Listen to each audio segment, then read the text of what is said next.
Chat GPT बिक गई।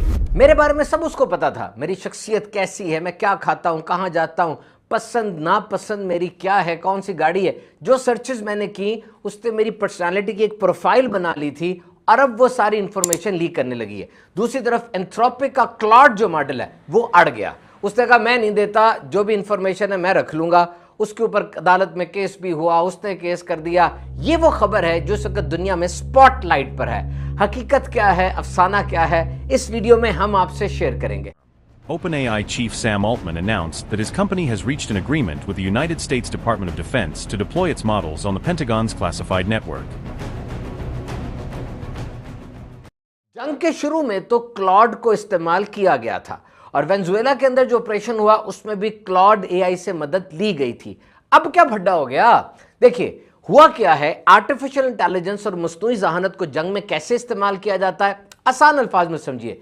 ये एक मुल्क है, इस मुल्क में किस किस जगह को निशाना बनाना है, कौन से टारगेट सेलेक्ट करने हैं, अब उन टारगेट्स की अहमियत क्या है, वो कितने डीप डाउन जाकर हैं, ऊपर कितने हैं, कौन सा असलाह, कौन सा मिसाइल, कौन सी गोली वहां पर गिराई जाए, वो कितनी तबाही करेगी, किस टाइम पर गिराई जाए, उसके लिए वो साइबर सिक्योरिटी के कैमरेज भी हैक होते हैं।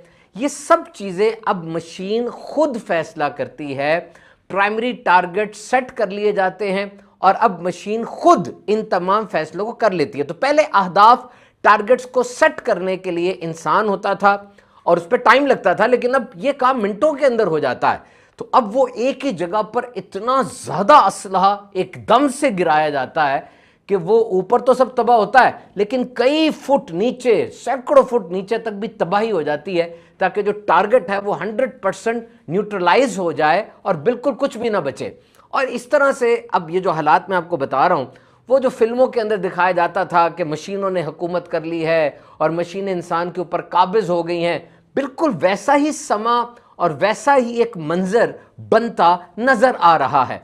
और इसीलिए जो एआई के एक्सपर्ट्स थे, आर्टिफिशियल इंटेलिजेंस के जो इजाद करने वाले हैं, जो माहिरीन हैं, वो पहले ही दिन से वार्न कर रहे थे कि इस टेक्नोलॉजी का इस्तेमाल, एआई का, आर्टिफिशियल इंटेलिजेंस है क्या, that A machine will learn, act and think like a human, कि एक मशीन जो है वो सीख रही है, कर रही है, सोच रही है बिल्कुल इंसानों की तरह। और वो ये वार्न करते थे कि इस काम को, इस टेक्नोलॉजी को सेहत के लिए, तालीम के लिए, इंसान की शख्सियत की तरक्की के लिए और दुनिया को अमन की जगह बनाने के लिए इस्तेमाल करना, क्योंकि अगर ये टेक्नोलॉजी वॉर के लिए, मिलिट्री पर्पसेस के लिए एक्सटेंसिवली यूज हुई तो फिर काम बहुत खराब हो जाएगा। और यही हम देख रहे हैं अपनी आंखों के सामने।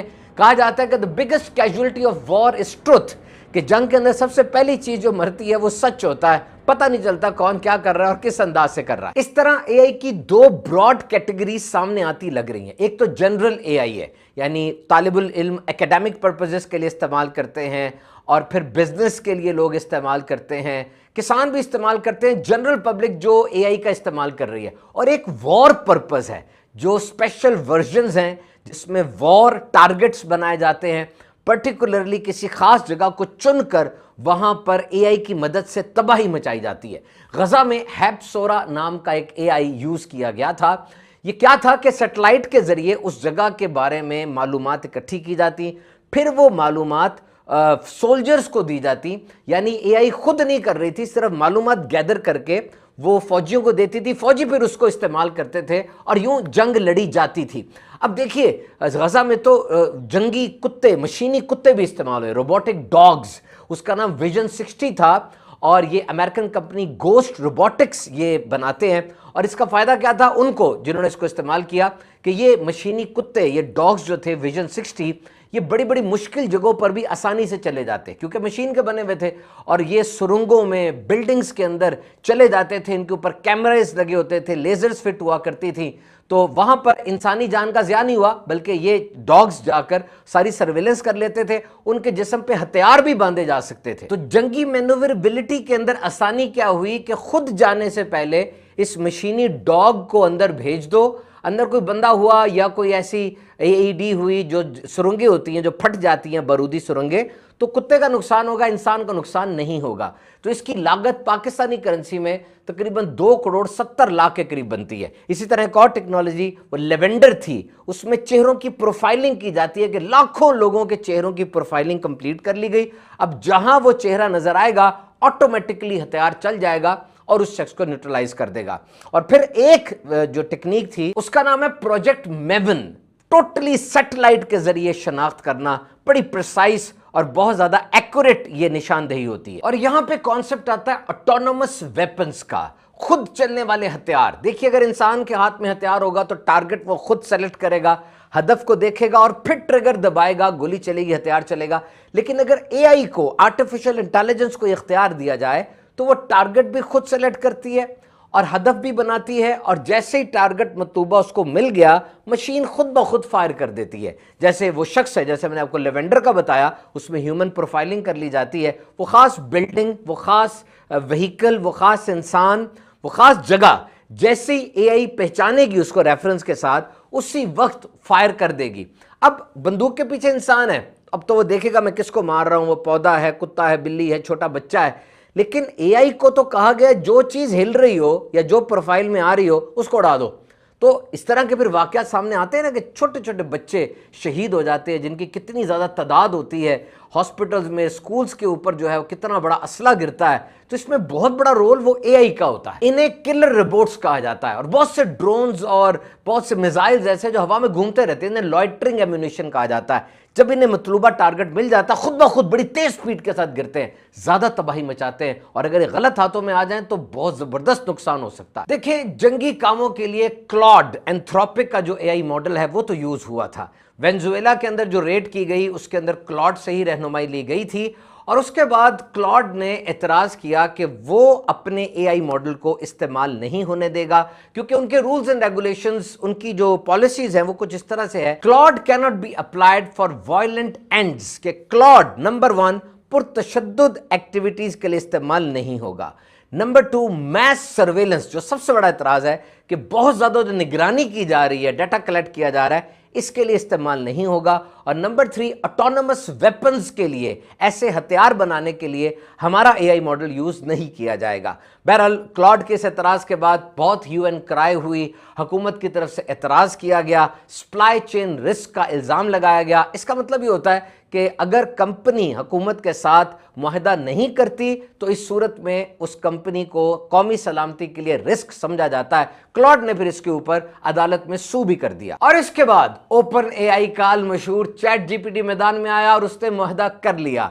कहते तो ये भी हैं कि हमारे बहुत से असूल व ज़वाबित हैं, लेकिन हकीकत क्या है हम नहीं जानते। जितने भी AI के मॉडल हैं, एंथ्रोपिक का क्लॉड हो, ओपन AI का ChatGPT हो, ग्रॉक हो, जेमिनी हो, इतना आसान नहीं होता कि हुकूमती मामलात को रद्द कर दिया जाए। अंदर की कहानी क्या है हमें तो नहीं पता, इतना जानते हैं कि एक हाइप बनी हुई है कि ChatGPT अनइंस्टॉल कर दो।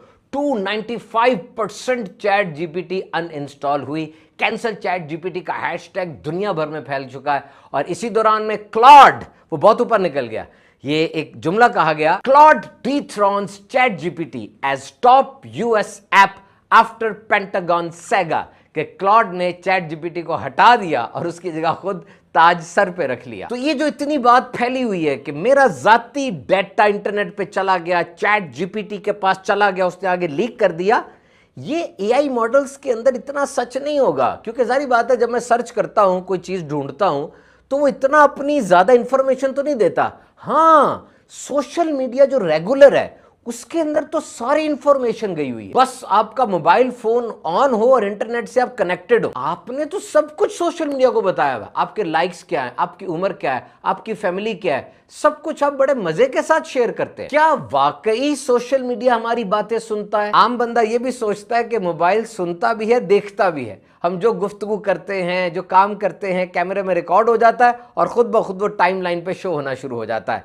मेरी इस पे AI के एक्सपर्ट से बात हुई है, ऐसा मुमकिन नहीं है, क्योंकि अगर इतना ज्यादा डाटा कि मैं जो बोल रहा हूं वो सारा का सारा पहले रिकॉर्ड किया जाए, फिर उसको प्रोसेस किया जाए, फिर उसका एनालिसिस किया जाए, और जो कुछ भी मेरे कैमरे से नजर आ रहा है सब कुछ रिकॉर्ड किया जाए, तो ये तो बहुत ज्यादा डेटा बन जाता है और इसके एनालिसिस के लिए बहुत ज्यादा टाइम और रिसोर्सेज चाहिए, जो कि मुमकिन नहीं है। हाँ, ये होता है कि सोशल मीडिया पे आपने क्या सर्च किया, कौन सी वीडियोस, कौन सी तस्वीरों को देखा, किनको लाइक किया, किनको डिसलाइक किया, किसको शेयर किया, बल्कि किस जगह पर कितनी देर तक रुके और कितनी देर तक कोई वीडियो देखी, ये सारा कुछ स्टोर होता रहता है। लोकेशन, बाजार, रेस्टोरेंट, उम्र, जिन्स, जबान, दोस्त, ये सारा कुछ सोशल मीडिया सेव करके उसको एनालिसिस में लाता है। हत्ता कि आपका दोस्त जो है वो किस जगह पर गया, उसके क्या मशागिल हैं, उसकी कौन सी जगह है, उसको भी आपके साथ रिलेट किया जाता है। सियासत, मजहब,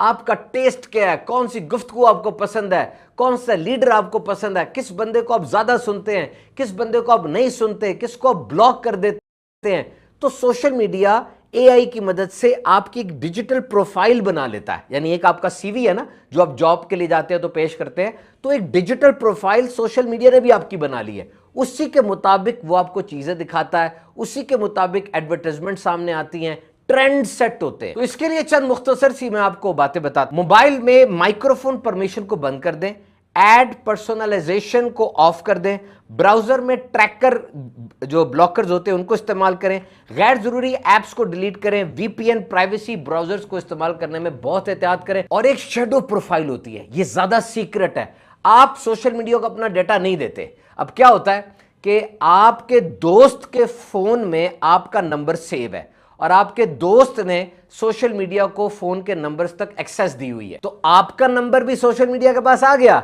अब जब सोशल मीडिया के पास आ गया तो अब आपकी और उस दोस्त के साथ जो कम्युनिकेशन है, कहां कहां पर इकट्ठे नजर आते हैं, किन तस्वीरों में आप इकट्ठे हैं, वो मकाम कौन से हैं, वो रेस्टोरेंट कौन सा है, उसकी भी एक प्रोफाइल बन जाएगी। तो लिखने वाले ने बड़ी प्यारी बात लिखी कि आपकी दिलचस्पियों का, आपके मिजाज का दोस्त को इतना अंदाजा नहीं है जितना सोशल मीडिया को आज अंदाजा है। 300 लाइक्स पर भी आपकी प्रोफाइल बना लेते हैं ये। तो it means that we are vulnerable. 100% privacy आज के दौर में शायद मुमकिन नहीं है, लेकिन आप अपने आप को काफ़ी हद तक बचा सकते हैं, काफ़ी हद तक अपने आप को सेव कर सकते हैं अगर इससे मुताल्लिक मालूमात आप माहिरीन से लें, इसको सर्च आउट कर लें।